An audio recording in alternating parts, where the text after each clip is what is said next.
성추행 의혹, 어떤 사건인가요? 지난 14일에 저희 채널A가 전해드린 바 있는 서울대 음대 교수 이야기입니다.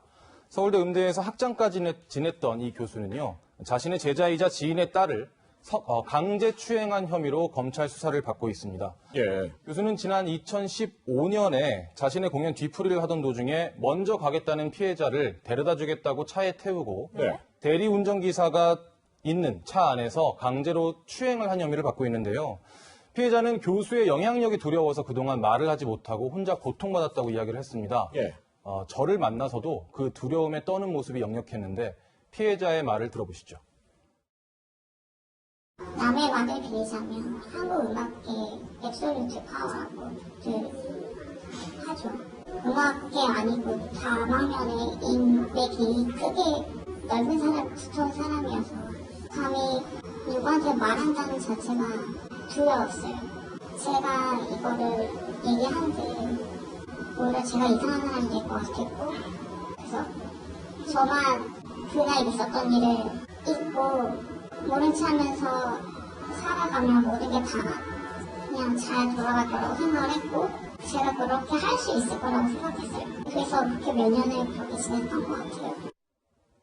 네, 서울대 음대 교수의 성추행 의혹, 이 사건 사실 구자준 기자가 최초 보도를 한 내용인데 방금 피해자 목소리도 들었지만 피해자 주변인들로부터 회유도 받고 압박도 받았다 이렇게 이야기하고 있다면서요? 맞습니다. 평소 연락을 하지 않던 교수들로부터도 연락이 와서 이렇게 상황을 몰고 가는 건 결코 너에게 좋지 않다. 이런 얘기를 했다고 하고요. 만나서 얘기하자라는 연락을 굉장히 많이 받았다고 합니다. 그리고 교수 부인으로부터도 만나자, 집 앞이다 이런 연락을 받았고 네가 원하면 학교를 그만두겠다. 하지만 그것이 정말 네가 원하는 일인지 생각해보길 바란다. 이런 이야기도 들었다고 합니다. 네. 피해자는 지난해 5월 고소장을 접수했습니다. 그런데 해당 교수는 잘못을 반성하기는커녕 거짓말까지 했다고 합니다. 들어보시죠. 차 안에 대리기사와 가해자와 저밖에 없었는데 다른 동승자들이 있었다고 거짓말을 했더라고요. 너무 황당했죠.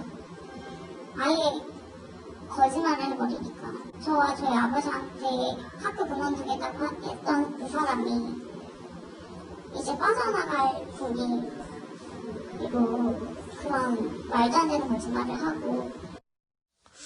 근데 경찰 조사가 시작되니까 혐의를 부인했던 이 교수가 또 경찰 조사 전에는 피해자 아버지에게 잘못 인정하고 용서해달라 취지 메시지도 보냈다면서요? 예, 이 교수는 피해자 아버지와도 아는 사이입니다. 아, 그래요? 그래서 처음에 피해자가 피해 사실을 알렸을 때 제발 살려달라 이런 메시지를 보냈는데요. 경찰 조사가 시작되니까 혐의를 전면 부인하고 나선 겁니다.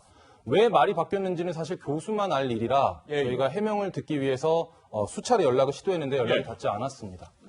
그리고 이 사건은요, 사실 경찰이 검찰에 2번이나 기소 의견으로 송치를 한 사건입니다.